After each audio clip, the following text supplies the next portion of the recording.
তাহলেই বলুন, খুন যদি কেউ করে বিচার হবে না, তার শাস্তি পাবে না সে? সত্যি এতটুকু একটা ছেলে তার বাপকে খুন করে? ব্যাপারটাকে সেন্টিমেন্টাল করে তুলবেন না। এতটুকু ছেলে মানে 18-19 যথেষ্ট বয়স। খুন করেছে, সাথে তার প্রাপ্য, সে অপরাধী। এখনো কিন্তু আলোচনায় শুরু হয়নি। তাহলে কেন আমরা এখনই ছেলেটাকে অপরাধী বলে রায় দিচ্ছি? হ্যাঁ, যথাযথভাবে আলোচনা না করে আমরা রায় দিতে পারি না। তাহলে আপনি আরে ভাই, তো মানে করছেন না। ছেলেতে ঝগড়া হলো, বাপ দিল ছেলেকে দুটো চড়, ছেলে হলো গিয়ে বাপের বুকে বসিয়ে দিল ছুরি, ব্যাস পরিষ্কার। বাপটাও সেরকম, আর ছেলেটাকে মানুষ করতে পারো। ছেলে মেয়ে মানুষ করতে বাবা মায়ের দায়িত্ব অনেক, অথচ আজকালকার বাবা মায়েরা ছেলে মেয়ের দিকে ভালো মতো নজরই দেন না। ফলে ছেলে মেয়েগুলো হয়ে যাচ্ছে উড়নচণ্ডী, বখাটে, বাউন্ডুল। আর এসব ছেলেদের না আছে কোনো দায়িত্ববোধ, না আছে মূল্যবোধ, এরাই ধ্বংস করছে আমাদের সমাজটাকে। এদের হাত থেকে সমাজটাকে রক্ষার দায় আমরা এড়িয়ে দিতে পারি না। এভাবে ইমোশনালি ইনভলভ হওয়া আমাদের উচিত হবে না। We must react with reasons. Yes, আমার মনে হয় আমরা একটু উত্তেজিত হয়ে পড়ছি। That's right. বাপ ছেলের রিলেশনশিপ নিয়ে বিশ্লেষণ করতে গেলে তো আমাদের পার্সিয়াল হয়ে যাওয়ার সম্ভাবনা আছে। তো আপনি কি তাই মনে করেন আমরা কি আলোচনা করবো না? আলোচনা অবশ্যই করবো, হয়তো তর্ক না। আপনি তর্ক বলছেন কোনটাকে? আপনার যদি মনে হয় কোনো ধরনের আলোচনার দরকার নেই, তবে আমরা যে যার বাড়ি চলে গেলেই তো পারি। আমাদের সবার তো উত্তেজিত হবেন না প্লিজ। আপনারা যে যার জায়গায় গিয়ে বসুন। না, আমরা কিন্তু মেজাজ হারিয়ে ফেলবো। হ্যাঁ, এভাবে রাখারাখি তো আমরা কোনো সমাধানেই আসতে পারবো না। আচ্ছা, আমি একটা প্রস্তাব পেশ করছি, সবাই শুনুন। ঘটনা তো আমরা সবাই জানি, মামলা চলাকালীন সময় উপস্থিত ছিলাম আমরা সবাই, তাই বিষয়টি নিয়ে যথেষ্ট চিন্তা ভাবনার সুযোগ আমাদের হয়েছে। আমার মনে হয় আমাদের সবার মতামত একটা নির্দিষ্ট আকার নিয়েছে। অত না পেঁচিয়ে সোজা কথায় আসুন না। তাই আসছি। আমি বলতে যাচ্ছি, আলোচনা করতে থাকলে বিতর্ক বাড়বে। ঘটনা সত্যি কিনা জানি না, কিন্তু অভিযোগটা তো বাস্তব। বাপকে খুন করেছে ছেলেটা, বিষয়টা মারাত্মক। তাই আপাতত সব সেন্টিমেন্ট তুলে রেখে আমরা আমাদের মতামত পেশ করব ভোটের সাহায্যে। যদি ভোটে সবাই একই মতামত পোষণ করি, তাহলে তো আলোচনার প্রয়োজন পড়ে না, কি বলেন? প্রস্তাবটা মন্দ নয়। ভোটে সবাই একমত হলে আর কোনো ঝামেলাই থাকে না। তাছাড়া ভোট জিনিসটা কিন্তু বেশ গণতান্ত্রিক। বেশ, তো তাহলে ভোটই হোক। তো আপনি কি বলেন? আমার কোনো আপত্তি নেই। গুড। তাহলে ভোটটা খোলাখুলি হবে না গোপন? আরে এটা আবার গোপনীয়তা নেই, খোলাখুলি হোক। আমি আবার জিজ্ঞাসা করছি, এমন কেউ কি আছেন যিনি ভোট চান না? ভোট দেওয়া নিয়ম। এভাবে হবে না, আপনি সরাসরি ভোটের প্রস্তাবে চলে আসুন। আচ্ছা, আপনারা যে যে ছেলেটাকে দোষী ভাবছেন তারা হাত তুলুন। হাত নামান। জানতাম এমনটাই হবে। তাহলে কি দাঁড়ালো? দোষী ভাবছেন 3 জন আর নির্দোষ 1। আপনি কিন্তু ভাই ভোট দিলেন না। ছেলেটার বিপক্ষে এমনিতেই পাল্লা ভারী, এখানে আমার ভোট কিন্তু গুরুত্বপূর্ণ। যদি ভোট সমান সমান হতো তাহলে অবশ্যই দিতাম। জানতে পারি আপনি কোন পক্ষে? সেটা না হয় আপাতত গোপনে থাকুক। আপনি কি সত্যি মনে করেন ছেলেটা দোষী নয়? জানি না। জানি না মানে? এত কাণ্ডের পর বলছেন জানি না? সারা রাত রামায়ণ করে সীতা কারবার। আরে এতদিনে তো স্টিফেন হকিংসের থিওরিও বুঝে ফেলা যায়। এটা তো পানির মতো সহজ। আপনার কথা মানলে তো বলতে হয় সহজ নয় ব্যাপারটা। মানে পানি কি সত্যি সহজ? পানি বেশি হলে হয় বন্যা, আর কম হলে হয় খরা। দুটোই কিন্তু সমান বিপদে। অথচ এই পানি ছাড়াই আমরা বাঁচতে পারি না, তাই তার আরেক নাম জীবন।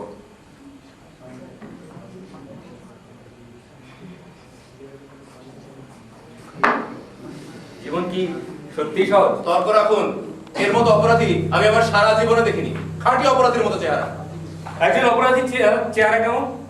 যতক্ষণ না কারো অপরাধ প্রমাণিত হচ্ছে, কাউকে কি দোষী বলে রায় দেওয়া ঠিক হচ্ছে, তার চেহারা দেখে নিশ্চয়ই আমরা ভোট দিইনি। আচ্ছা ভাই, আপনি তো আদালতে আগাগোড়ে হাজির ছিলেন, আমাদের মতোই সবকিছু দেখেছেন শুনেছেন, তাই না? হ্যাঁ। তবু অযথা কেন যে? অযথা মানে? মানে আবার কি? ছেলেটা ডেঞ্জারাস খুনি, দেখলেই বলা যায়। একটা প্রচলিত গল্প শুনতে। আমরা এখানে কোনো গল্প শুনতে আসিনি। শুনুনি না প্লিজ, প্লিজ। একদিন ভোরবেলা এক চোর আর এক মুসল্লি পাশাপাশি রাস্তা দিয়ে হেঁটে যাচ্ছিল। যেতে যেতে মুসল্লি ভাবছেন এই লোকটা নিশ্চয়ই আমার মতো সারা রাত নামাজ পড়ে বাড়ি ফিরছে, আর অন্যদিকে চোর বেটা ভাবছে এই বেটা চোরও নিশ্চয়ই আমার মতো সারা রাত চুরি করে বাড়ি ফিরছে। আপনি কি বলতে চান আমি একজন অপরাধী বলে ছেলেটাকে অপরাধী ভাবছি? জি না, তবে বিহেভিয়ারে প্রত্যেকটা মানুষ সম্পর্কে একটা ধারণা পাওয়া যায়। আপনি একটা দেখে যাবেন না, কন্ট্রোল ইয়োরসেলফ।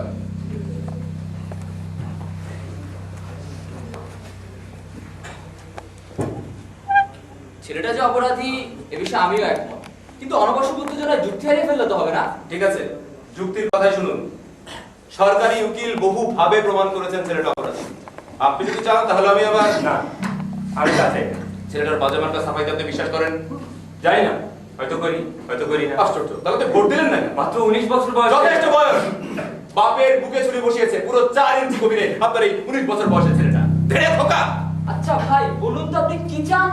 আমি চাই কিছুক্ষণ আলোচনা করব। ছেলেটার বিপক্ষে 3টি ভোট। আপনারা সবাই রায় দিলেন ছেলেটাকে দোষী বলে।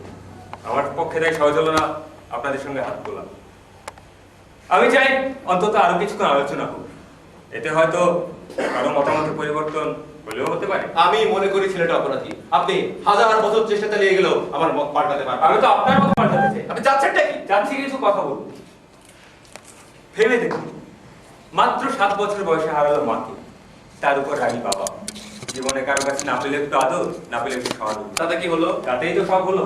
একটা ছেলে যখন ক্রমে বড় হতে থাকে, এগোতে থাকে কৈশোরের দিকে, যৌবনের দিকে, তার তো তখন দরকার বিশ্বাস, ভালোবাসা। সংসারে কেউ তো তাকে বিশ্বাস, ভালোবাসা দেয়নি, উল্টো দিয়েছে লাঞ্ছনা, গঞ্জনার অবহেলা। মানুষ তো ভালোবাসা পায় তার স্বভাব গুণে, নাকি? স্বভাব কি এমনি এমনি গড়ে ওঠে? তাতে কি পরিবেশের কোনো প্রভাব থাকে না? শুধু একবার ভেবে দেখুন, ছেলেটা হয়তো বারবার আঁকড়ে ধরতে চেয়েছিল এক মুহূর্তে, আর বারবারই তার হাত ফসকে গলে গেছে শত্রুর বাসায়। সে তো চাকরি করতো, তাই না? তাতে কি হলো? কি না হলো তাই বলুন। আজকালকার বাজারে একটা চাকরি পাওয়া কি মুখের কথা? কত লেখাপড়া জানা ভালো ছেলে ফ্যাফ্যা করে ঘুরে বেড়াচ্ছে একটা যেন তেন চাকরির জন্য। আর এই ছেলেটা চাকরি পেয়েছিল মাত্র 16 বছর বয়সে। আপনি জানেন কি চাকরি করতো, কত বেতন পেত? তা জানার কি আদৌ কোনো দরকার আছে আমাদের? দরকার অবশ্যই আছে।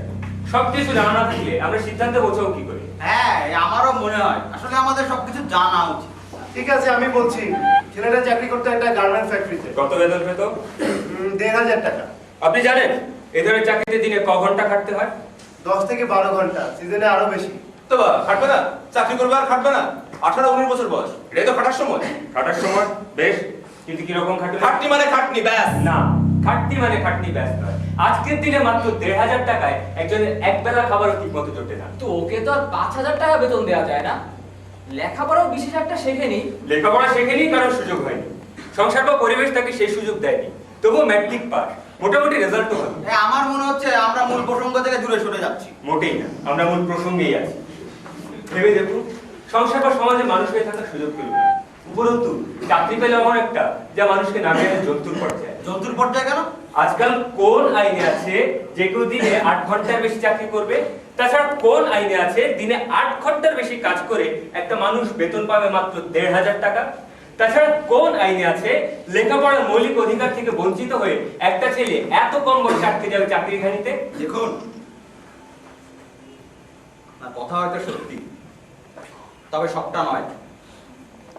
এই আমার কথাই ধরুন না, তখন আমার বয়স কতই বা 14-15। বাবা গেলেন মুক্তিযুদ্ধে। স্বাধীনতার পর অনেকেই ফিরে এলেন, কিন্তু আমার বাবা ফিরে এলেন না। এতগুলো ভাই বোন নিয়ে মা আমার তখন অকুল সাগর। কি কষ্টে যে দিনগুলো কেটেছে নিজ চোখে না দেখলে বিশ্বাস করবেন না। কিন্তু আমি তো থেমে থাকিনি, ধীরে ধীরে নিজেকে গড়ে তুলেছি। নাম, যশ, খ্যাতি সবই পেয়েছি। আর এসব কেন পেয়েছি জানেন? এক সময় নিজে খুব স্ট্রাগল করেছি। স্ট্রাগল, স্ট্রাগল কথাটা শুনলে মনে বেশ জোর পাওয়া যায়, তাই না? হ্যাঁ, স্ট্রাগল, স্ট্রাগলই তো জীবন। আচ্ছা, স্ট্রাগল মানে কি জন্তুর অধম হয়ে বেঁচে থাকা? তার মানে তেমন কিছুই না। কেউ যদি চাকরি করতে গিয়ে সবসময় আশঙ্কায় থাকে যে কোনো মুহূর্তে চলে যেতে পারে তার চাকরিটা, তার মনের অবস্থা কি রকম হয়? কিরকম হয়? আপনি বলুন না। কি বলতে চান আপনি? তেমন কিছুই না, শুধু বলতে যাচ্ছি এই ধরনের চাকরির কথা তো জানেন, মালিকের ইচ্ছের উপর ভরসা। পান থেকে চুন খসলেই চাকরি হারাবার পর। মালিকের ইচ্ছের কথা কেন বলছেন? এমন তো হতে পারে ব্যবসা ভালো চলছে না, লোকসান যাচ্ছে, তাহলেও কি ছাড়িয়ে দিতে পারবে না? তা অবশ্য ঠিকই বলেছেন। এটাও খতিয়ে দেখার বিষয়, ব্যবসায় লাভ হচ্ছে না লোকসান যাচ্ছে। অবশ্য আমি এমন ব্যবসায়ী খুব কমই দেখেছি, তা তিনি বড় ব্যবসায়ী হন আর ছোট ব্যবসায়ী হন, যিনি স্বীকার করেছেন তার ব্যবসায় লাভ হচ্ছে। আমরা কি এখানে মালিক শ্রমিক প্রসঙ্গ নিয়ে আলোচনা করতে বসেছি? এটা কি অর্থনৈতিক ক্লাস, লেকচার দেওয়ার জায়গা? আচ্ছা ঠিক আছে, আমরা মূল প্রসঙ্গে ফিরে আসি। আমরা তো মূলেই যেতে চাচ্ছি। আমাদের আলোচনার বিষয় হচ্ছে ছেলেটার পরিবেশ, তার সমাজ ও তার মানসিক অবস্থা। তাহলে এত কথা উঠছে কেন? ছেলেটা খুন করেছে, তার জন্য তার যথাযথ বিচার হবে, আর কি চাই? আচ্ছা, ওই আদালতের ছেলেটা বা তার উকিল কি বলেছে তার পুরোটা নিশ্চয়ই আমরা বিশ্বাস করবো না। কিন্তু সেগুলো তো আমরা উড়িয়েও দিতে পারি না। অবশ্যই তা পারি না।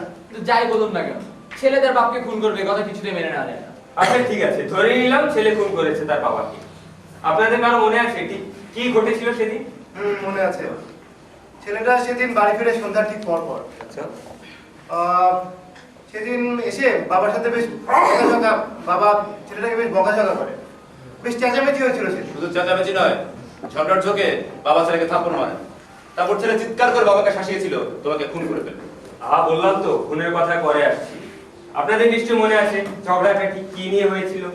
না মনে নেই, অতটা খেয়াল করি। খেয়াল করা উচিত ছিল। আরে মনে না থাকলে কি করবো? আচ্ছা, আমি মনে করে দিচ্ছি। ছেলেটা সেদিন বাড়ি ফিরে দেখতে পাই যে বাবা রেগে আগুন। কি ব্যাপার? বাবা নাকি শুনতে পেরেছে ছেলেটা তার মালিকের সাথে দুর্ব্যবহার করেছে। কিরকম? তাহলে তো কিছু আগের কথা বলতে হয়। বলুন, আমরা শুনবো। ছেলেটা যে গার্মেন্টস ফ্যাক্টরিতে কাজ করে, তার ম্যানেজার তার বাবার পরিচিত। সেই সুবাদেই চাকরিটা পেয়েছিল ছেলেটা। তারপর আর কি, কয়েকদিন পরে শুরু হলো ঝামেলা। নুন আনতে পান্তা ফুরোয়, ওইদিকে খাটুনির শেষ নেই। সবশেষে সব শ্রমিক একসাথে হয়ে ছেলেটার মাধ্যমে মালিককে পাঠায় এক দাবিপত্র। কি ছিল সে দাবিপত্রে? ছিল চাকুরির সময়সীমা লেভেল অনুযায়ী হতে হবে, বেশি খাটলে ওভার টাইম দিতে হবে, নিয়ম অনুযায়ী বোনাস দিতে হবে, আর বেতন হতে হবে এমন যাতে ভদ্রভাবে জীবনযাপন করা যায়। এদের একটি রীতিমতো ট্রেড ইউনিয়ন। ব্যাপারটা অনেক তাই। আসলে এইসব শ্রমিকদের মধ্যে ট্রেড ইউনিয়ন এখনো অতটা দানা বেঁধে ওঠেনি। ছেলেটা চেয়েছিল এই পরিস্থিতির বদল ঘটাতে। এই হচ্ছে আসল অবস্থা। চেয়েছিল পরিস্থিতির বদল ঘটাতে, যেন বিপ্লবী বীর। আরে তোকে চাকরি দিয়েছে দয়া করে, তোর বাপের কথা ভেবে। তোর নকশালে চলে যা, তা নয় হ্যাঁ সাংসদরা। সেদিন একটা পত্রিকায় মিছিলের নেতৃত্ব দেওয়ার একটা ছবি দেখলাম। কি কি যেন দাবি ছিল? বোনাস ভাতা দিতে হবে, ইনক্রিমেন্ট দিতে হবে, তাই না? হ্যাঁ, তো কি হলো? আচ্ছা, আপনি তো সরকারি চাকরি করেন। আপনাদের ফেস্টুনে দেখলাম কি যেন কর্মচারী সমিতি। তা আপনিও তো আন্দোলন করছিলেন। তো বা আন্দোলন করবো না? আন্দোলন তো আমাদের অধিকার। অবশ্যই অধিকার। অধিকার আন্দোলনের নয়, ট্রেড ইউনিয়ন। ট্রেড ইউনিয়নের দাবি আদায়ের একটা হাতিয়ার, বলতে পারেন অন্যতম হাতিয়ার হলো আন্দোলন। আবার শুরু হলো লেকচার। না, আবার শুরু হলো লেকচার। এটাই সত্যি, এবং সেই সত্যি প্রতিষ্ঠা করতে চেয়েছিল ছেলেটা। ভালো বলেছেন তো। আমাদের আন্দোলন আর ওই বহটের ইত্রামি এক হলো। প্লিজ, ভাষা প্রয়োগের ক্ষেত্রে আমরা একটু সংযত হব। হ্যাঁ, আপনি বলুন। ছেলেটা সে অধিকারী প্রতিষ্ঠা করতে চেয়েছিল। ওনার ভাষায় যেটা ইত্রামি। সভাপতি মালিক ভালোভাবে নেননি ব্যাপারটা, ফলে ছেলেটাকে ছাঁটাইয়ের ওয়ার্নিং দিয়েছিলেন তিনি। এবং ম্যানেজারকে, যার সুপারিশে ছেলেটার চাকরি হয়, ডেকে এনে বেশ কড়া দু কথা শুনিয়েছেন। ঠিক সেদিনই এই ব্যাপারটা নিয়ে ছেলেটার সঙ্গে মালিকের বেশ কথা কাটাকাটি মনে হয়েছে, এবং ম্যানেজারও বাড়ি এসে তার বাবাকে বেশ কড়া দু কথা শুনিয়েছেন। সেদিন ছেলেটার মেজাজ ছিল বিগড়ে, তাই সেদিন বাড়ি ফিরে সে একটু তাড়াতাড়ি সন্ধ্যার ঠিক পর পরই বাপ তো মুখিয়েছিলেন, ছেলেকে দিলেন কড়া বকুনি। তারপর ছেলে রেগে গিয়ে বাপকে ছেলেটাই দোষী। কি করে আপনার মনে হলো যে ছেলেটাই দোষী? না মানে সে তো প্রমাণ করতে পারলো না যে সে লিপ্ত। সে তো এটাও প্রমাণ করতে পারে কি সে দোষী। অপরাধ নিঃসন্দেহে প্রমাণিত না হওয়া পর্যন্ত কাউকে দোষী বলা যায় না। আমাদের সংবিধানেও এর সমর্থন রয়েছে। আত্মপক্ষ সমর্থনের সুযোগ সবারই সমান। তা ঠিকই বলেছেন, তবে মানে আমি যেটা বলতে চাচ্ছি সেটা হচ্ছে ছেলেরাই দোষী। একটা ছেলে জীবন মরণ প্রশ্ন, এত সহজ। ঠিক আছে, আমি বলছি। প্রথমত ধরুন সেই ভদ্রলোকের জবানবন্দি। ভদ্রলোক থাকেন যে ফ্ল্যাটে খুনটা হয়েছে তার ঠিক পাশের ফ্ল্যাটে। রাত 11:15 নাগাদ তিনি শুনতে পান পাশের ফ্ল্যাটে ম্যাচের শুরু করছে। তারপর তিনি শুনতে পান কে যেন কাকে শাসাচ্ছে তোমাকে খুন করে ফেলবে। তার ঠিক পরপরই ধরাস করে কে যেন মাটিতে পড়ে গেছে। তৎক্ষণাৎ তিনি বেরিয়ে দেখতে পান ছেলেটা পালিয়ে যাচ্ছে। তার চিৎকারে আশেপাশের লোকজন ছুটে আসে। তারা এসে দেখতে পায় বাবা পড়ে রয়েছেন মেঝেতে, বুকের মধ্যে বিঁধে রয়েছে ছুরি, পুরো 4 ইঞ্চি গভীর। মনে পড়েছে, করোনারি রিপোর্টেও বলেছে খুনের সময় রাত 11টা থেকে 12টার মধ্যে। কারেক্ট। আর কি প্রমাণ চান আপনি? কোথায় যেন একটু খটকা লাগছে। কিসের ঘটনা? আরে ভাই, আপনারা তো খটকা আসে কোথা থেকে? ছেলেটার জবানবন্দির কথাই ধরুন, সে বলেছে সেদিন নাকি সে নাইট শোতে সিনেমা দেখতে গিয়েছিল। ব্যাপারটা একটু ইয়ে মনে হচ্ছে না? আবার কিসে গিয়ে রে ভাই? ছেলেটা যে সিনেমায় গিয়েছিল তার কোনো প্রমাণ আছে? আমরা কি কেউ প্রমাণ রেখে সিনেমা দেখতে যাই? টিকিটের কাউন্টার ফাইলও দেখাতে পারি। আমরা কি কেউ টিকেটের কাউন্টার ফাইল জমিয়ে রাখি? বাড়ি ফেরেনি কেন সেটাতে? অমন ঝগড়ার পর বাড়ি ফিরতে ইচ্ছে করেনি তাই ফেরেনি। এর আগেও বেশ কয়েকবার এমন হয়েছে। তাহলে রাত কাটালো কোথায়? হয়তো ফুটপাতে অথবা রেল স্টেশনে। আদালতে বলেনি কেন সে কথা? জানে প্রমাণ করতে পারবে না তাই বলেনি। ওই বলছিলাম কি, ওই যে দ্বিতীয় সাক্ষী ভদ্রলোক, তিনি রেল লাইনের উল্টো দিকে থাকেন, তিনি তো দেখেছেন খুনটা করতে, তাই না? হ্যাঁ, ভদ্রলোক শুয়েছিলেন, ঘুমাচ্ছিল না, প্রচন্ড গরম করেছিল সে রাতে। তার জানলা থেকে সরাসরি দেখা যায় ছেলেটার মুখ। তিনি স্পষ্ট দেখতে পান ছেলে তার বাবার বুকে ছুরি বিধিয়ে দিচ্ছে। আপনাদের নিশ্চয়ই মনে আছে ভদ্রলোক তখন পুরো ব্যাপারটা দেখছিলেন, তখন দুবাড়ির মাঝখান দিয়ে একটা রেলগাড়ি ক্রস করছিল। হ্যাঁ, তো কি হলো? দুবাড়ির মাঝখান দিয়ে একটা রেলগাড়ি চলে যাচ্ছে, আর তার মাঝখান দিয়ে ভদ্রলোক দেখতে পেলেন যে ছেলেটাই খুন করছে তার বাবাকে। এভাবে দেখা যায়? কেন যাবে না? মনে রাখবেন রাত তখন অনেক, ট্রেনটা আসছিল কমলাপুরের দিকে আর কামরাগুলো ছিল প্রায় ফাঁকা। কিন্তু সেই ফাঁকা দিয়ে দিয়ে ছেলেটাকে চিনলেন কেমন? এবার একটা হাস্যকর কথা, একেবারে বাচ্চা বয়স থেকে দেখছেন তিনি ছেলেটাকে, চিনবেন না? ছায়া দেখলেও চিনবেন না, ছায়া দেখলেও চিনবেন। এই যে দেখুন, দেখুন না, ভালো করে দেখুন, আপনার ছায়া পড়েছে, চেনা যাচ্ছে আপনাকে? ও ও একটা কথার কথা, আমি বলতে চাচ্ছি ভদ্রলোক ছেলেটাকে শনাক্ত করেছে। কথার কথা বলতে নিশ্চয়ই আমরা এখানে আসি। না, কথার কথা নয়, তদন্তে দেখা হয়েছে রাতের বেলায় উল্টো দিকের বাড়ির ঘটনা রেলগাড়ির ফাঁক দিয়ে দেখা যায় কিনা, প্রমাণ হয়েছে দেখা যায়। তাহলে বলুন, বোঝা যাবে নাকি ঘরের মধ্যে কি ঘটেছিল? সত্যি কি বোঝা যায়? যায়, যদি বোঝার ইচ্ছে থাকে। আপনার কি সেটা ছিল? উত্তেজিত হবেন না। আচ্ছা, আপনি বলুন। আচ্ছা, অনেকেই তো শুনেছেন বাপ ছেলের ঝগড়া হয়েছিল সন্ধ্যা 6টা নাগাদ। যতদূর মনে করে ঝগড়া হয়েছিল সন্ধ্যা 7টার দিকে। That's right. প্রত্যক্ষদর্শীরা বলেছে যে তারা দেখেছে বাপ ছেলেকে পেটাচ্ছে আর ছেলে বেরিয়ে যাচ্ছে এর আগে ফুলতে ফুলতে। তাতে কি প্রমাণ হয়? খুব যে একটা কিছু প্রমাণ হয় তা নয়, আমি আসলে একটা পরিষ্কার ছবি তুলে ধরতে যাচ্ছি, যদিও পারছি না বলতে। তাছাড়া ছেলেটার অতীত কীর্তির কথা ভাবুন, একবার জেলও কেটেছিল। শুনেছি হরতালে পিকেটিং করতে গিয়ে অ্যারেস্ট আরে পিকেটিং আছে নাই, সন্ত্রাসী বোমাবাজি করছিল। সন্ত্রাসী, বোমাবাজ, বেশ, আপনার কথাই ঠিক। কিন্তু কারা ওকে ঠেলে দিয়েছিল সন্ত্রাসের পথে? কারা তুলে দিয়েছিল ওর হাতে বোমা? বলুন, জবাব দিন। খালি কথা আর ফুলঝুরি না, খালি কথা আর ফুলঝুরি নয়। আপনি, আমি, আমরা সবাই, আমরা কেউই এ দায় এড়াতে পারি না। আমরা সবাই হয় আমাদের নিজেদের ব্যক্তিগত স্বার্থে অথবা আমাদের দলীয় স্বার্থে এই সমস্ত কৈশোরোত্তীর্ণ ছেলেদের ঠেলে দিচ্ছি সন্ত্রাসের পথে। পক্ষে থাকলে গলায় ফুলের মালা দিয়ে আমরা বলি বিপ্লবী বীর, আর বিপক্ষে গেলে চিহ্নিত করে সন্ত্রাসী হিসেবে। সত্যি আমাদের মূল্যবোধের বড় অভাব। প্লিজ আমরা মূল প্রসঙ্গে ফিরে আসি। আচ্ছা, আপনি আর কিছু বলবেন? আপাতত নয়। আর আপনি? একটা আশ্চর্য অনুভূতি হচ্ছে আমার এই মামলাকে নিয়ে। বিবাদী পক্ষের উকিল যেন যথাযথভাবে ক্রস এক্সামিনেশন করেননি অথবা করতে চাননি। বেশ কিছু প্রশ্নের জবাব যেন ঠিক মিলছে না। ডিফেন্স কাউন্সিল যে অত্যন্ত বাজে ছিল এই বিষয়ে আমিও আপনার সাথে একমত। তাতে অবশ্য আপনাদের গুরুত্ব কমে যায় না ছেলেটা। ঘটনার বিবরণ তো আমরা সবাই জানি। চুরিটার কথাই ধরুন, ছেলেটা নিজেই স্বীকার করেছে যে চুরিটা সে কিনেছিল। বেশ, এ বিষয়ে আলোচনা হোক। ছুরিটা যে ছেলেটার বিপক্ষে একটা বড় প্রমাণ, এটা স্বীকার করেন তো? হ্যাঁ, করি। সন্ধ্যা 7টা নাগাদ বাবার সঙ্গে ঝগড়া করে সোজা বাড়ি থেকে বেরিয়ে গিয়ে সে একটা ডিপার্টমেন্টাল স্টোর থেকে ছুরিটা কিনে। ডিপার্টমেন্টাল স্টোরের মালিক পরে ছেলেটি এবং ছুরি দুটো আইডেন্টিফাই করেছে। আচ্ছা, ছেলেটা চুরি কিনলো কেন? স্বীকারোক্তি তো বলেছে কোন বন্ধুকে দেওয়ার জন্য। এই পর্যন্ত সব ঠিক আছে? হ্যাঁ, ঠিক আছে। তারপর সে বলেছে ছুরিটা নাকি তার পকেট থেকে পড়ে গিয়েছিল, পকেটটা নাকি ছেঁড়া ছিল, সে নাকি দেখতে পায়নি। এতগুলো নাকি প্রায় নাকি কান্নার মতোই শোনাচ্ছে নাকি।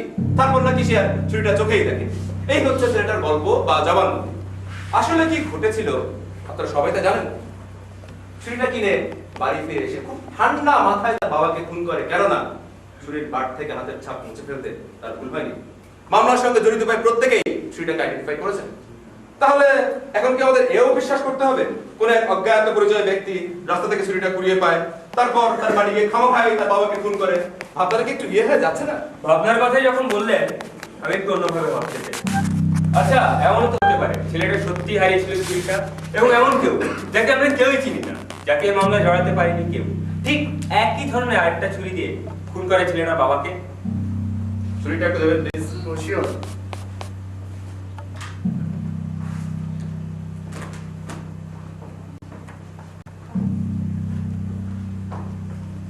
Exhibit number 1।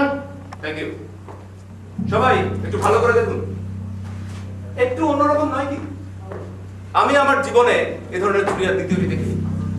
ডিপার্টমেন্টাল স্টোরের মালিকও স্বীকার করেছেন, বিক্রেতা হিসেবে তার দীর্ঘ জীবনের অভিজ্ঞতায় এ ধরনের চুরি তিনি আর দেখেননি।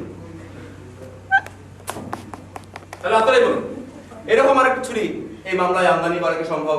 অবশ্যই সম্ভব। আমি বলছি সম্ভব নয়। এই ধরনের আরেকটা চুরি এই মামলায় আমদানি করা অসম্ভব।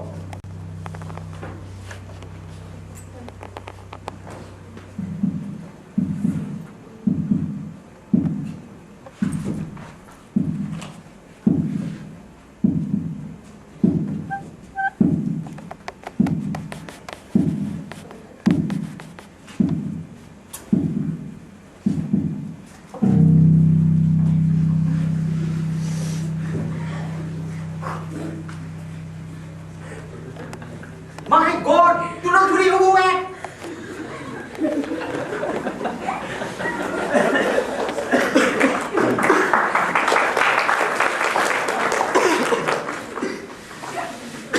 আচ্ছা, এই ছুরি আপনি পেলেন কোত্থেকে?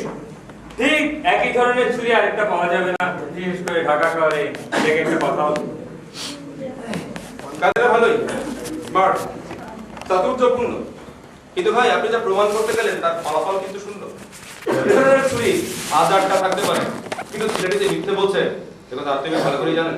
কি জানি, হয়তো সে মিথ্যে বলেছে, হয়তো সে বলেনি, হয়তো সে সত্যি হারিয়েছিল চুরিটা, হয়তো সে সত্যিই গিয়েছিল সিনেমা দেখতে। আজকাল কি কেউ খেয়াল করে কে কখন কোথায় কিভাবে ঢুকছে সিনেমা হলে? আমরাও কি সিনেমা দেখতে যাই না ঠিক এই বয়সে এসেও? আমি যাই না, আমি সিনেমা দেখা একদম পছন্দ করি না, বিশেষ করে আজকালকার এসব অশ্লীল আর মারদাঙ্গা সিনেমা। কি করে আপনার মনে হলো আজকালকার সিনেমাগুলো অশ্লীল আর মারদাঙ্গা? না মানে শুনেছি যারা দেখে তাদের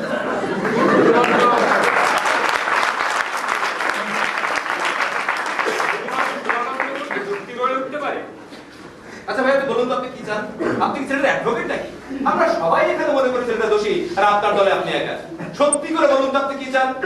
আপনি চেষ্টা চালিয়ে গেলেও এখানকার কারো মত পাল্টাতে পারবেন না। ছেলেটা অপরাধী, অপরাধী এবং জন্ম অপরাধী।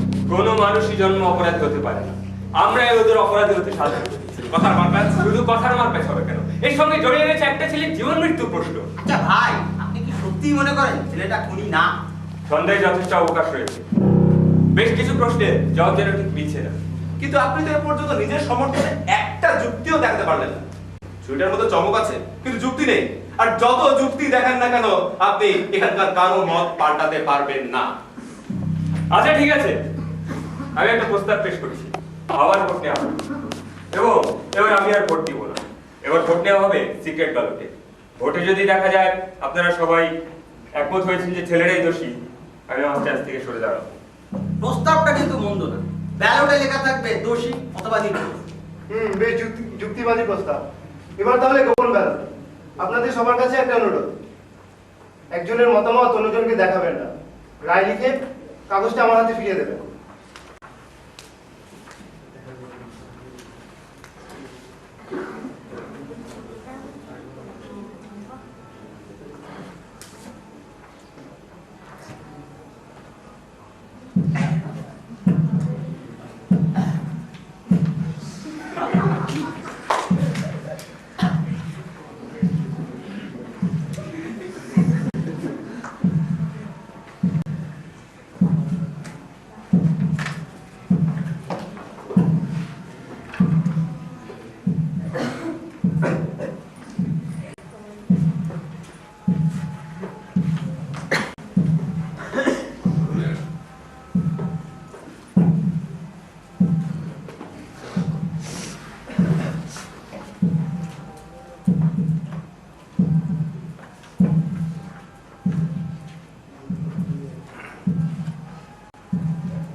মাই গড, স্ট্রেঞ্জ। কি ব্যাপার? আমাদের মনে হয় আরো আলোচনা করতে হবে। কেউ কি মত পাল্টালেন? কি হলো বলুন? বলছি, দোষী বলে রায় দিয়েছেন দুজন আর নির্দোষ এক। কার কীর্তি এটা? কোন মূর্খ মত পাল্টালেন? আমি জানি যে wheel the legal minded coward. আচ্ছা, আমাদের কিন্তু কথা ছিল আমরা আলোচনা করবো ভদ্রভাবে, ব্যক্তিগত আক্রমণ বাদ দিয়ে। একটা ছেলের জীবন মরণ প্রশ্ন, এভাবে কি কথা বলা ঠিক? আমি জানতে চাচ্ছি মতটা পাল্টালেন কে?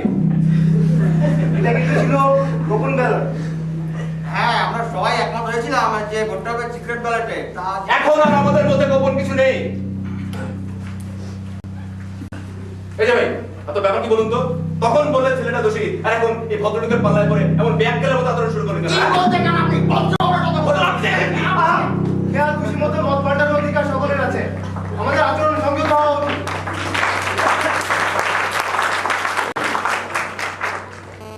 মত প্রকাশের স্বাধীনতাকে চেপে ধরার চেষ্টা করা হবে এই আমাদের দেশে, এই বাংলাদেশে, যে দেশে রয়েছে দীর্ঘ গণতান্ত্রিক সংগ্রামের ইতিহাস, কথা ভাবতে আমার লজ্জা হয়। এখন কি আমাদের দেশের গণতান্ত্রিক ইতিহাসের কথা শুনতে হবে নাকি? এই যে ভাই, বলুন তো ব্যাপারটা কি? আরে কি আশ্চর্য, আপনি কেন বারবার মনে করছেন যে আমি মত পাল্টেছি? সেটি নির্দোষ, এরাই আমি দিয়েছি। আপনি জানতে পারি কেন? দেখুন, এই ভদ্রলোক একা আমাদের সবার অভিমতের বিরুদ্ধে দাঁড়িয়েছেন এবং সে অধিকার তার আছে। নিজের উপর প্রচন্ড বিশ্বাস না থাকলে কেউ এভাবে দাঁড়াতে পারে না।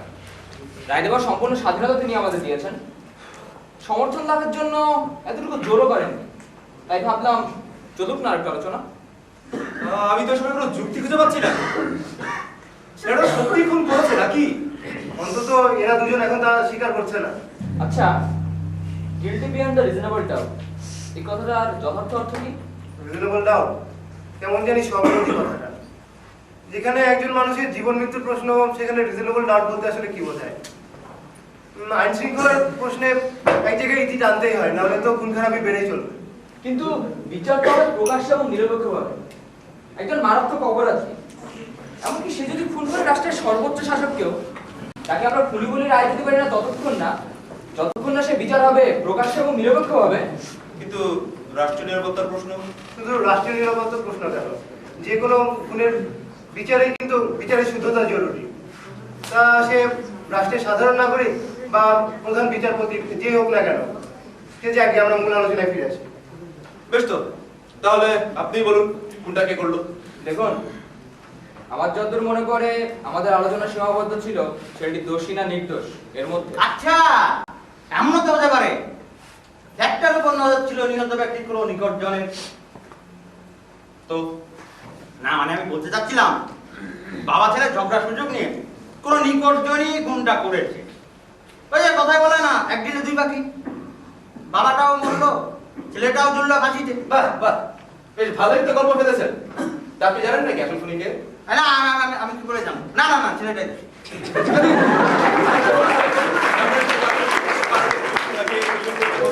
তা হবে কেন হবে না? বাপকে খুন করতে পারলে ছেলের হবে ফাঁসি, মালিককে আর কেউ আন্দোলন করে বিরক্ত করতে পারবে না। আপনার ঠাট্টা কিন্তু মাঠে মারা গেছে। মানে ঠাট্টা সত্যি হলে তার ঠাট্টা থাকে না। কেন? যা বললাম তো সত্যি নাকি? এখানে হয়তো সত্যি নয়, কিন্তু দরকার পড়লে যে মালিক পক্ষ শ্রমিকদের খুন করতে দ্বিধা করে না, এই কথা তো মিথ্যে না। মালিক শ্রমিক প্রসঙ্গ রাখুন, মূল প্রসঙ্গে আসুন। সেই প্রতিবেশী বৃদ্ধ ভদ্রলোকের কথা ভুলে যাচ্ছেন আপনি। তিনি নিজের কানে শুনেছেন ছেলে তার বাবাকে সারা তোমাকে খুন করে ফেললো। তারপর তিনি শুনতে পান আর্তনাদ। তার পরপরই তিনি দরজা খুলে দেখতে পান এজন্য পালিয়ে যাচ্ছে। এছাড়া পাশের ফ্ল্যাটের ভদ্রলোকের কথাই ভাবুন, তিনি নিজের চোখে খুনটা করতে দেখেছেন।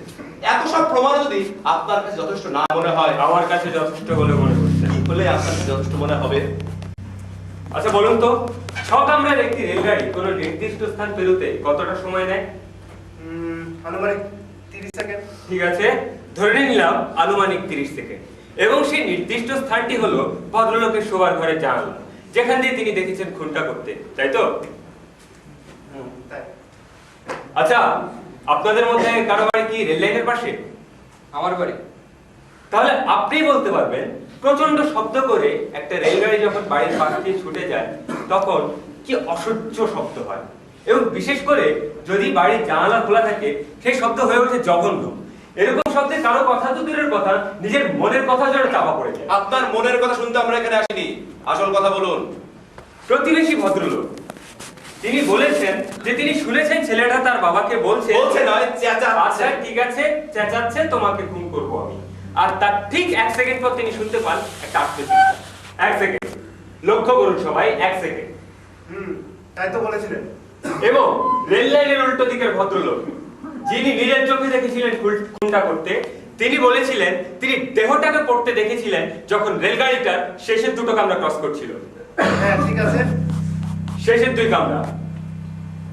হ্যাঁ হ্যাঁ বলুন। দাঁড়ান দাঁড়ান, একটি 6 কামরার চলন্ত রেলগাড়ি নির্দিষ্ট স্থান বেরোতে সময় নেয় 30 সেকেন্ড।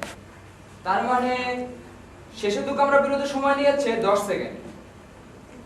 দ্বিতীয় সাক্ষী ভদ্রলোকের কথা মানলে বলতে হয় দেহটা পড়েছিল কামরা দুটো চলে যাবার আগেই। অমন বিকট শব্দ করে একটা রেলগাড়ি চলে যাচ্ছে আর তার মাঝে উনি শুনতে পেলেন কেউ কাউকে শাসাচ্ছে, তোমাকে খুন করে ফেলবো আমি? না, অসম্ভব। যদি দ্বিতীয় সাক্ষী ভদ্রলোক সত্যি বলে থাকেন তাহলে প্রতিবেশী ভদ্রলোক মিথ্যে বলছেন। তার মানে মানে পরিষ্কার, প্রতিবেশী ভদ্রলোকের পক্ষে কিছু শোনা সম্ভব নয়। না, অসম্ভব। তাই তো, হিসাব তো ঠিক নিচ্ছে না। তাহলে প্রমাণ হলো যে প্রতিবেশী ভদ্রলোক আসলে শুনতে পাননি। আমি মানতে পারছি না। ঠিক আছে, আপনার কথাই ঠিক। প্রতিবেশী ভদ্রলোক শুনতে পেয়েছেন ছেলেটা তার বাবাকে বলছে নয়, ঠিক আছে, চেঁচাচ্ছে তোমাকে খুন করবো। এই ধরনের কথা কি আমরা অহরহ বলি না? একটু রেগে গেলে মা পর্যন্ত তার সন্তানকে বলে তোকে খুন করে ফেলবো, এমনকি বন্ধু পর্যন্ত রেগে গিয়ে বন্ধুকে বলে তোকে মেরে ফেলবো। এই কথা বলার মানে কি সত্যি সত্যি খুন করতে যাওয়া? অকাট্য যুক্তি। তাছাড়া কারো যদি খুন করার ইচ্ছে থাকে সে কি চেঁচিয়ে পাড়ার মানুষ জানাবে যাতে করে ধরা পড়ার পর ফাঁসিতে চলে? এটা কি বিশ্বাসযোগ্য? এছাড়াও কিছু ব্যাপারে সন্দেহ থেকেই যাচ্ছে। যেমন যেমন ধরুন চুরির ব্যাপারটা। বাহ, এই ভদ্রলোক একটু ভেলকি দেখালেন, অমনি টলে গেল আপনার যুক্তি। না, ঠিক নয় আপনার কথা। হতে পারে বৃদ্ধ ভদ্রলোক মিথ্যে বলেন, কিন্তু এমনও তো হতে পারে তিনি ছেলেটাকে পছন্দ করতেন না। এই আপনার যুক্তি? আমার বিশ্বাস অপরাধের বিষয়টাকে যতটা সহজ আমরা ভাবছি ততটা সহজ নয়। আচ্ছা, ধরে নিলাম ভদ্রলোক শব্দটা শোনার সঙ্গে সঙ্গে বিছানা ছেড়ে উঠতে পারেননি। তিনি দেখতে পারেননি খুনের ঠিক 15 সেকেন্ড পরে কি ঘটেছিল। ঠিক তাই। কিন্তু তিনি আদালতে এসে শপথ করে বলেছেন কথা সত্যি। শুধুমাত্র বিখ্যাত হবার লোভে একজন বৃদ্ধ মিথ্যে কথা বলবেন, এটা বিশ্বাস করা অসম্ভব। আচ্ছা, ভদ্রলোক কি বলেছেন যে তিনি দৌড়ে গিয়েছিলেন দরজার কাছে? আচ্ছা ঠিক আছে, দৌড়াননি, হেঁটেছেন। তো কি হলো? তিনি তো গিয়েছেন ওখানে। স্পষ্ট মনে নেই বাস্তবে কি বলেছিলেন ভদ্রলোক, তবে এটুকু বুঝতে পারছি না তিনি দৌড়ালেন কেমন। তিনি যে সেখানে গিয়েছেন সেটাই কি আমাদের জন্য যথেষ্ট নয়? না, আমাদের জন্য যথেষ্ট নয়। বলুন তো, ভদ্রলোকের শোবার ঘর কি হবে ভেতরের দিকে কোথাও? হবে ভেতরের দিকে কোথাও। একটা ছেলেকে আমরা মৃত্যুর দিকে ঠেলে দিচ্ছি, এমনি ভাবে আমরা মনোযোগ দিই। ঠিক আছে, আপনার তো মনে আছে, তাহলে আপনি বলুন। আচ্ছা, আপনারা বলুন তো 15 সেকেন্ডে লাঠি ভর দিয়ে একজন বৃদ্ধ ভদ্রলোক ঠিক কতটা পথ চলাচল করতে 15 নয় 20 সেকেন্ড। ঠিক আছে, 15 নয় 20 সেকেন্ড। বৃদ্ধ ভদ্রলোক লাঠিতে ভর দিয়ে চলাফেরা করে। আপনারা সবাই তা দেখেছেন এবং কতটুকু সময় তা লেগেছিল সেটাও দেখা যাবে। বাড়ির নকশাটা প্লিজ।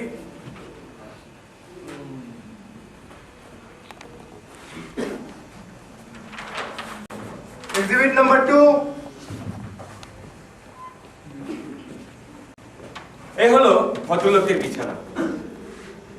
বিছানা থেকে তার শোবার ঘরের দরজার দূরত্ব 9 ফিট। দরজা খুলে তাকে বের হয়ে এসে রান্নাঘর ও শোবার ঘরের মাঝের এই সরু পথটা দিয়ে আসতে হয়েছে, যার দূরত্ব 7 ফিট। তারপরে তিনি দরজা খুলে এই পুরো পথ পার হয়ে তারপর তিনি দরজা খুলে দেখতে পান ছেলেটা খুন করছে তার বাবাকে, যার মাপ হচ্ছে 10 ফিট। এতটা পথ পেরোতে মাত্র 15-20 সেকেন্ড সময় লেগেছে, তাও লাঠিতে ভর দিয়ে। মৃত্যু আর তোরাত শুনে পুলিশ তার হেলতে দুলতে আসেননি, নিশ্চয়ই জোরেই হেঁটেছেন। কিন্তু ভদ্রলোক দ্রুত হাঁটতে পারেন কি? সাক্ষীর কাঠ করে আসার সময় দেখলাম তিনি লাঠিতে ভর দিয়ে বেশ কষ্ট করে হাঁটছিলেন। আপনারা ব্যাপারটা কি এমন ভাবে সাজাচ্ছেন যেন মনে হয় ভদ্রলোককে হাজার হাজার মাইল পথ পাড়ি দিয়ে আসতে হয়েছে। হিসাব করে দেখুন না, ঠিক আছে, হেঁটেছিলেন তিনি। আমরা একটু হিসাব করে দেখি। না, লাঠিকে একটু দিন কি? কেন জানি না। হ্যাঁ, দিন না, দিন না। নেই। আপনাকে একটু উঠতে হচ্ছে।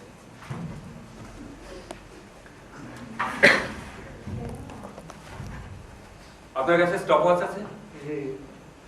মনে রাখবেন, বৃদ্ধ ভদ্রলোক সেদিন বাড়িতে একা ছিলেন, তাই তার শোবার ঘর এবং বাইরের ঘরের দরজা দুটোই বন্ধ থাকা স্বাভাবিক। তাই স্বাভাবিক। আপনি স্টপ ওয়াচ চালু করুন, আপনি সংকেত দিলে আমি শুরু করব।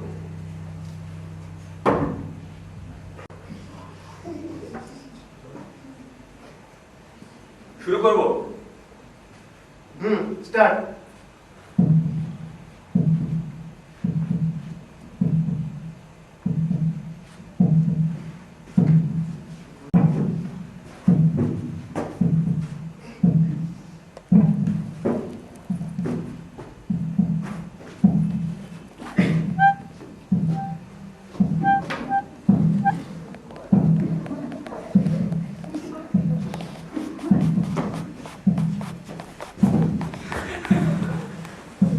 45 সেকেন্ড। এমন শামুকের মতো হাঁটছিলেন কেন?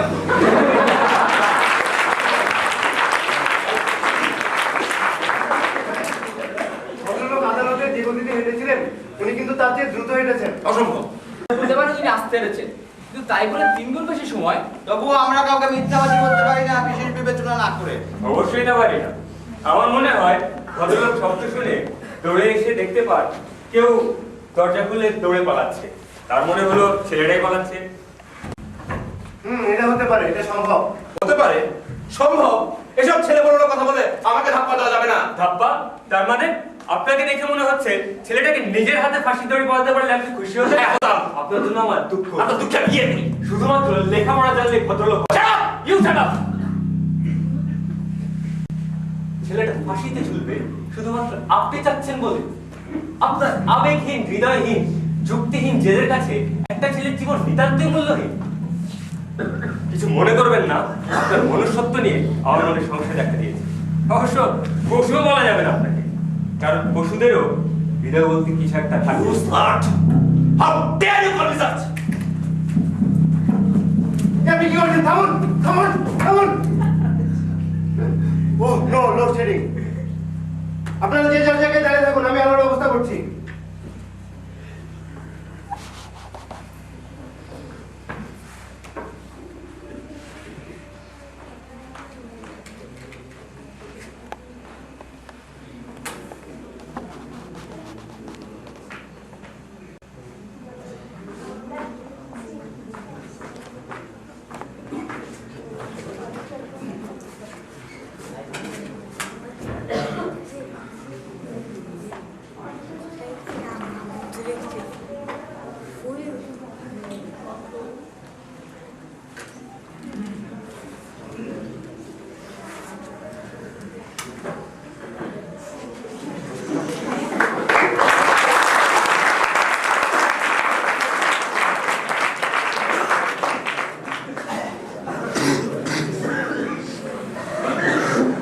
এইমাত্র আপনি আমাকে বললেন যে আপনি আমাকে খুন করবেন।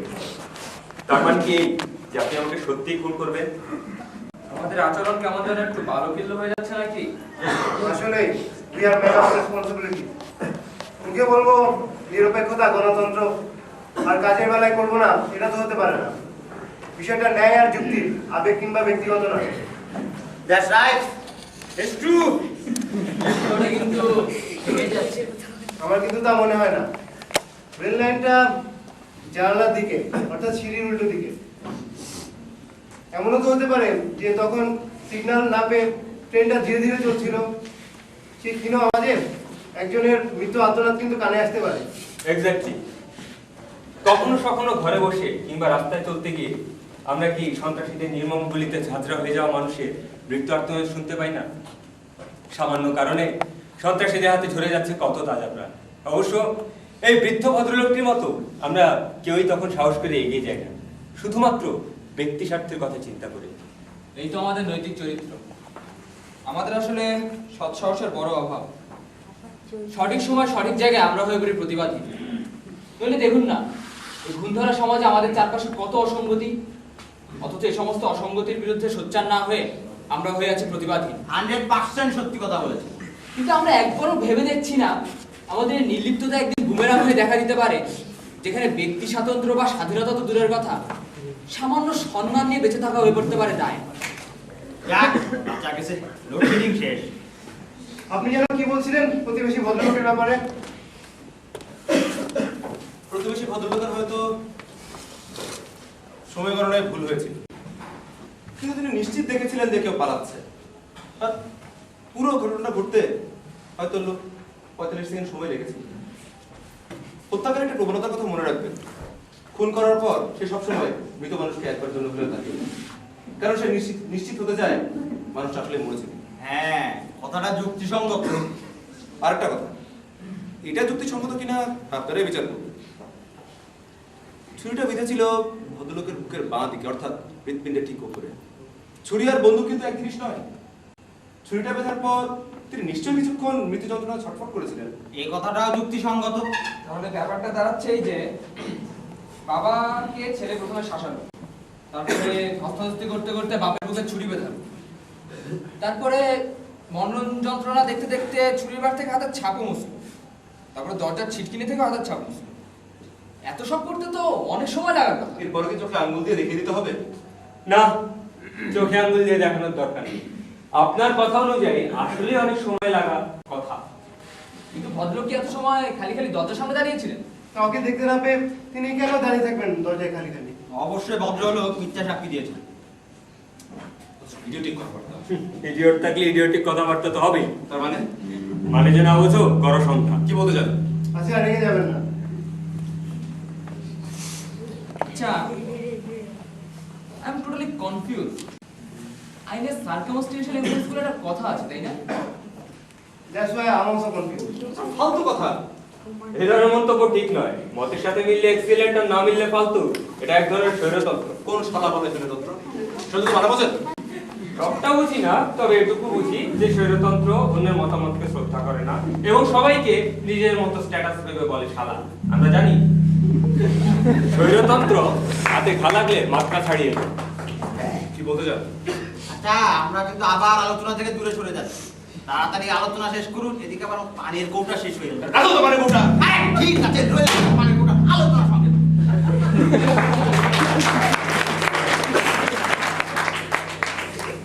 আচ্ছা, আপনাদের কি মনে হয় ছেলেটা বোকা না চালাক? বোকা বলছেন কাকে?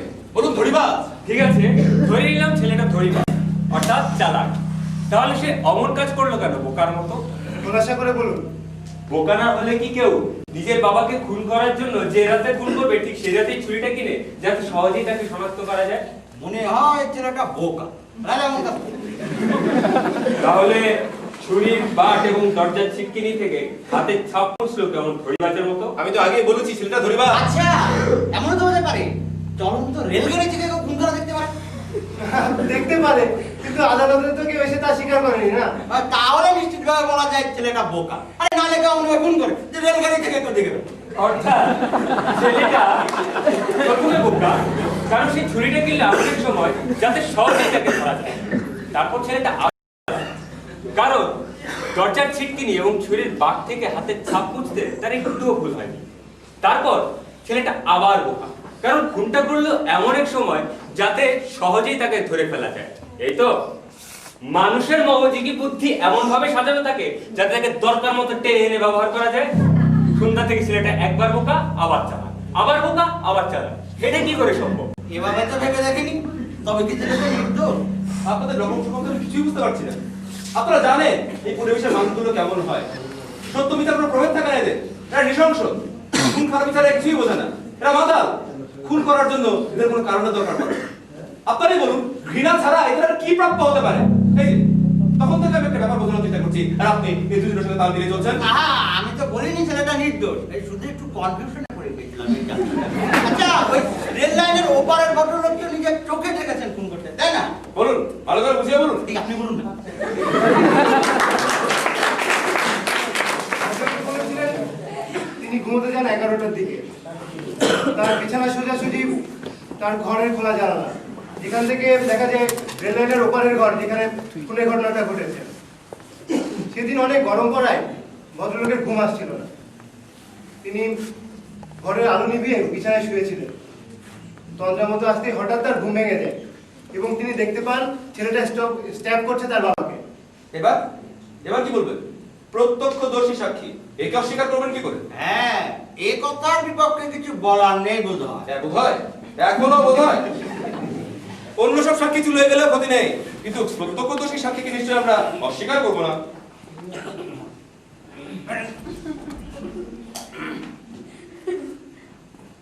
কটা বাজে? হ্যাঁ, চশমা ছাড়া দেখবো কি করবে? চশমা ছাড়া আপনি দেখতে পান না? তেমন কষ্ট না। আচ্ছা, আপনি কি রাতে চশমা পরে ঘুমান? হ্যাঁ, চশমা পরে কেউ ঘুমায় না। রাতের বেলা ঘুম ভেঙে গেলে সময় দেখার জন্য আপনি কি করেন? কি করবো? প্রথমে চশমাটা খুঁজি, তারপরে পড়ি, তারপরে সময় দিচ্ছি। রেল লাইনের উল্টো দিকের ভদ্রলোক যিনি নিজের চোখে খুনটা করতে দেখেছিলেন তিনি কিন্তু সাক্ষীর কাঠগড়ায় এসে দাঁড়িয়েছিলেন চশমা পরে। ভদ্রলোকের চোখে চশমা ছিল না? অবশ্যই ছিল।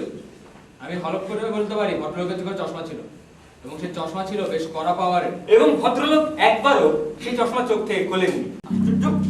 খেয়াল করিনি তো। ভদ্রলোক বলেছিলেন বেশ গরম পড়ায় সে রাতে তার ঘুম আসছিল না। একটু তন্দ্রা মতো আসতে হঠাৎ তার ঘুম ভেঙে যায়। তারপর তিনি হঠাৎ করে জেগে উঠে দেখতে পান যে ছেলেটাই স্ট্যাপ করছে তার বাবাকে এবং খুনের প্রায় সঙ্গে সঙ্গে নিভে গিয়েছিল সেই ঘরের আলো। কোন ঘরের আলো? যেই ঘরে খুনটা হয়েছিল সেই ঘরের আলো। তাহলে পুরো ব্যাপারটা এই দাঁড়াচ্ছে, যেই শব্দ শুনে ভদ্রলোক জেগে ওঠেন না কেন, চমকে জেগে ওঠে চশমা পরার সুযোগ পাননি তিনি। তাহলে তিনি কি করে স্পষ্ট দেখতে পেলেন যে ছেলেটাই খুন করছে তার বাবাকে? চশমা ছাড়া তো গোটা পৃথিবীটাই তার কাছে ধোয়াটে, বিশেষ করে রাতের বেলা। আপনি কি করে নিশ্চিত হচ্ছেন তিনি কি দেখতে পান না? তিনি হয়তো দূরেরটাই ভালো দেখতে পান। ভদ্রলোকের চোখে যত মোটা কাঁচের চশমা ছিল তাতে তার পক্ষে দূরে জিনিস দেখা সম্ভব নয়। কিন্তু আপনার কোনো কিন্তু আর জপে টিকবে না। তার মানে মানে পরিষ্কার, প্রতিবেশী ভদ্রলোকের মতো রেল লাইনের ওপারের ভদ্রলোকও মিথ্যা সাক্ষী দিয়েছে। Absolutely correct. ছেলেটা আসলেই খুন করেনি। এসব কি বলছেন আপনারা? ছেলেটা খুন করেছে? না, ছেলেটা খুন করেনি। আমি বলছি ছেলেটা দোষী। আমরা সবাই বলছি ছেলেটা নির্দোষ। না না না, ছেলেটা খুন করেছে। খুন করেছে। বলুন বলুন আপনারা, ছেলেটা দোষী দোষী দোষী। নির্দোষ, নির্দোষ, নির্দোষ।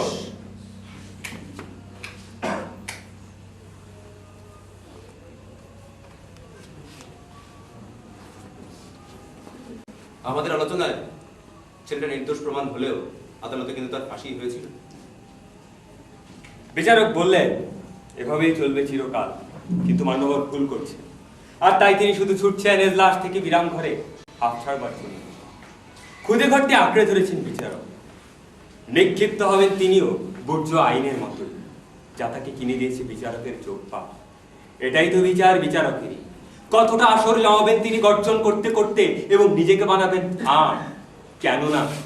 বোমাটি বিস্ফোরিত হতে চলেছে তার নাকের নাগালে এবং বিদীর্ণ না হয়ে নিক্ষেপ করছে নিশ্চিবন খিলান বেষ্টিত মন্দিরের চাতালে। এর সমাপ্তি ঘটবেই একদিন সকালে। যদিও পাখির দল কিচমিচ করছে আদালতের বাইবেল কোরানো গীতার উপর, এবং যদিও খবরের কাগজগুলো প্রশংসা করছে তার কায়দা, বিচারক কিন্তু অস্থির তার কেতারায়। তিনি জানেন কাকে তিনি চাইছেন ঝুলিয়ে দিতে, কিন্তু ফাঁসের প্রতিমা তখন স্পষ্ট এবং গলার ওপরকার মুখটি আবছা। বিচারক তখন ত্রস্ত, ভাবছেন এভাবেই চলবে চিরটা কাল। কিন্তু মান্যবর ভুল করছেন, মান্যবর ভুল করছেন, মান্যবর ভুল করছেন, মান্যবর ভুল করছেন। এর সমাপ্তি ঘটবেই একদিন সকালে।